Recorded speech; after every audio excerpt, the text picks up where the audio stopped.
صحابی نے پوچھا یا رسول اللہ میں اپنے اخلاق میں جو ایکسیلنسی پیدا کروں تو اس ایکسیلنسی کا سب سے زیادہ مستحق کون ہے؟ یعنی سب سے زیادہ میٹھے انداز سے بات میں کس سے کروں؟ آپ یوں بھی کہہ سکتے ہیں آج کی زبان میں جب میں بات کسی سے کروں تو اس میں شکر گھولوں میں، تو سب سے زیادہ چینی اور سب سے زیادہ شکر کس سے بات کرتے ہوئے اپنے کلام میں گھولوں؟ بات آ رہی ہے سمجھ میں؟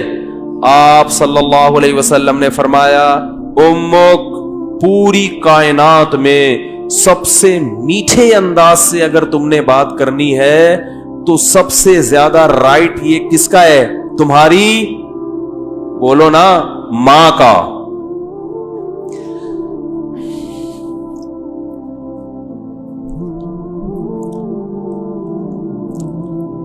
صحابی نے عرض کیا یا رسول اللہ کیا انداز ہے؟ فرمایا ثم من، ثم کا مطلب ہوتا ہے اس کے بعد، ثم من، یا رسول اللہ ماں کے بعد دوسرے نمبر پر میٹھے انداز سے، اچھے انداز سے بات کرنا کس کا حق ہے کہ میں اس سے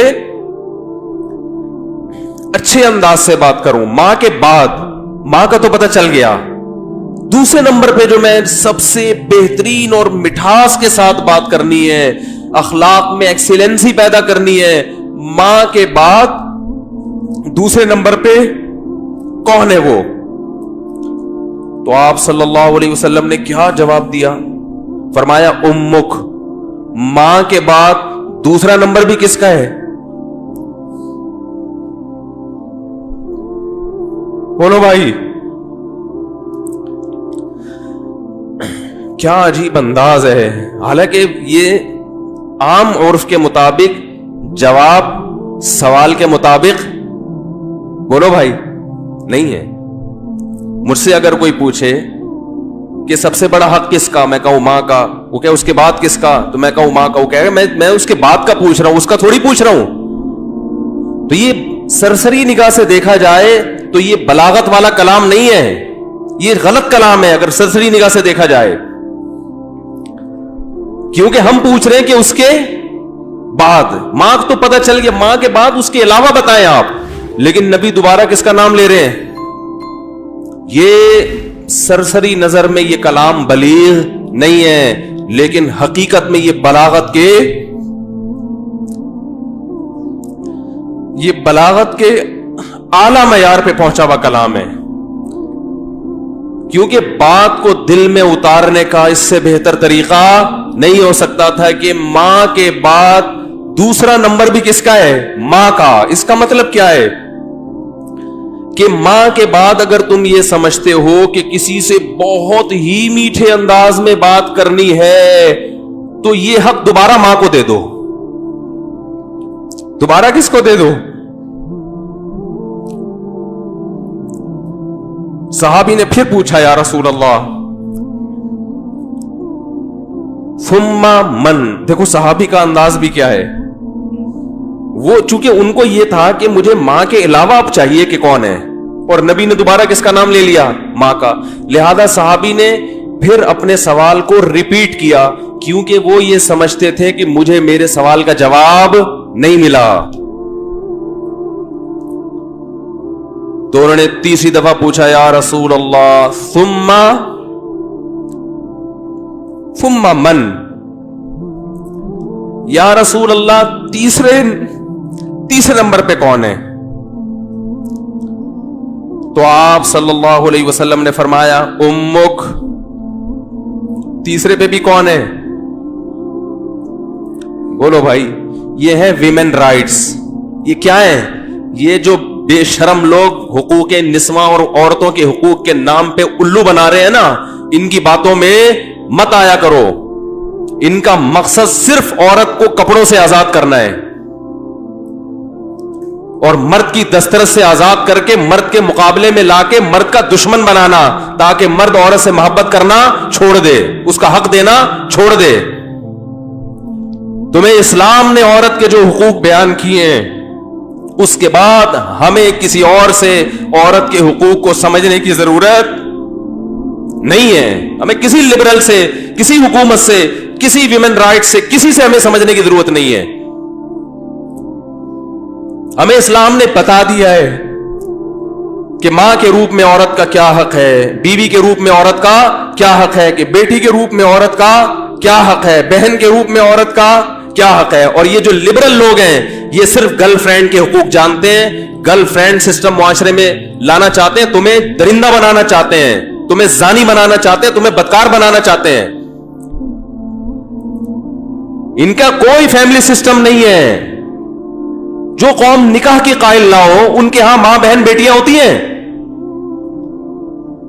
ماں بہن بیٹی, بھابھی, چچی, خالہ, ممانی, مامی, پھپھی, یہ رشتے تو شادی بیاہ کے نتیجے میں وجود میں آتے ہیں. اولاد ہوتی ہے تو یہ رشتے وجود میں آتے ہیں. پھر ان رشتوں کا پاس رکھنے کا حکم دیا گیا ہے.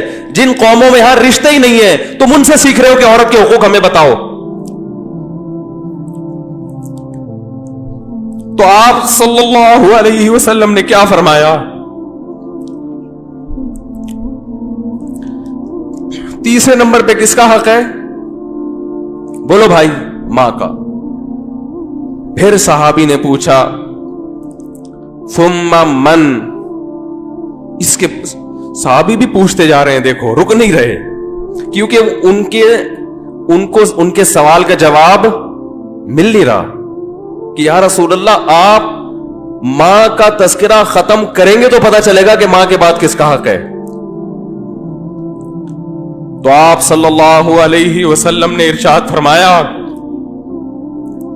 ثم ابوک. چوتھے نمبر پہ کون ہے؟ باپ. پوری کائنات میں اگر آپ کسی سے نرم انداز سے بات کرتے ہیں, میٹھے لب و لہجے میں بات کرتے ہیں, بہت سے لوگ ہیں جن سے آپ بہت نرم انداز میں بات کرتے ہیں, اپنے باس سے آپ سر کہہ کے بات کرتے کہ نہیں کرتے؟ کبھی آپ نے دیکھا کہ اس نے تھوڑا سا سختی کی ہو, آپ نے آنکھیں ماتھے پہ رکھ لی ہو؟ کبھی دیکھا آپ نے؟ ہے بھائی, ایک فوجی اپنے آفیسر کے سامنے کیسے بات کرتا ہے؟ آپ نے دیکھا کبھی وہ ابے تبے سے بات کر رہا ہو؟ ہیں, میں کسی کی نہیں سنتا, میری اپنا لائف سٹائل ہے, سر مجھے زیادہ آرڈر نہ دیا کرو. کبھی دیکھا آپ نے ایسے سٹائل میں بات کر رہا ہو؟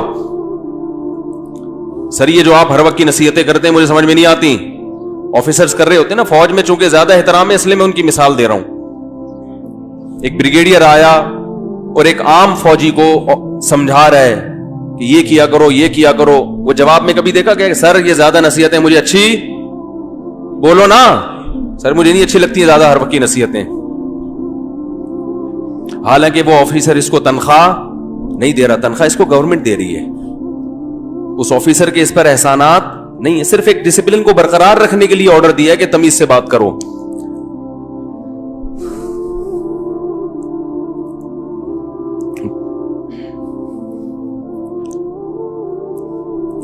اس نے آپ کے لیے قربانیاں دی ہیں,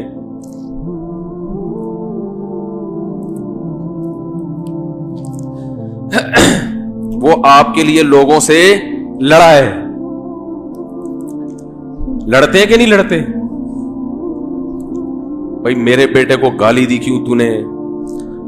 وہ یہ چاہتا ہے کہ آپ اس سے بھی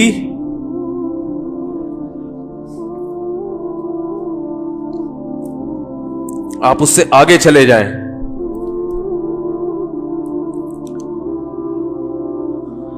آپ کی ماں نے جو آپ کو بچپن میں محبت سے پالا عزت کے ساتھ, تو ماں کو یہ شیلٹر کس نے دیا ہے بھائی؟ باپ نے. باپ اگر نہ شیلٹر دیتا وہ اتنی محبت کے ساتھ نہیں پالتی.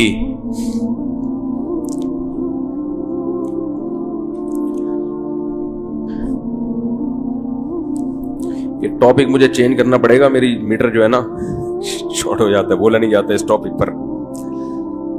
خیر, ہم اپنا جو موضوع لے کے چلے تھے اسی کو کرتے ہیں. تو دیکھو آپ صلی اللہ علیہ وسلم نے کیا فرمایا کہ چوتھے نمبر پہ سب سے زیادہ حق کس کا ہے؟ بولو بھائی, باپ کا. اور اس کی علماء نے ایک حکمت یہ بھی بیان کی ہے کہ باپ چونکہ مرد ہے نا تو اس میں برداشت کی قوت ہے.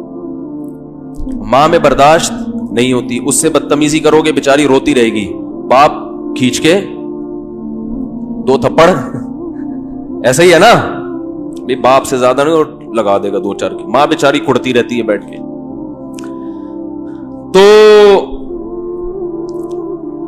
تو میں مثال دیتا ہوں کہ ایئر ہوسٹس سے اخلاق سیکھا کرو.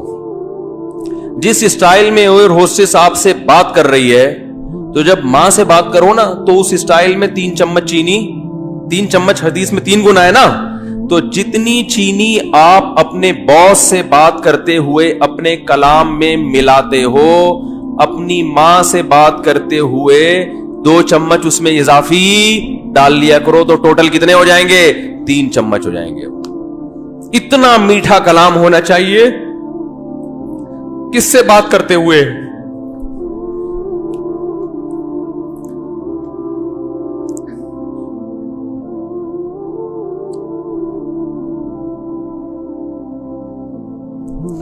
ہم نے بڑے بڑے علماء کو دیکھا ہے,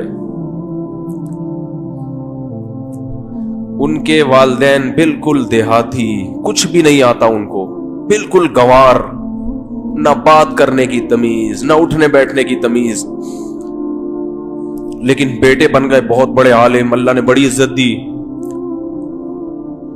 لیکن وہ اپنے باپ کا ایسا احترام کرتے تھے, ایسا بچھ جاتے تھے باپ کے سامنے, ہم نے اپنی آنکھوں سے دیکھا ہے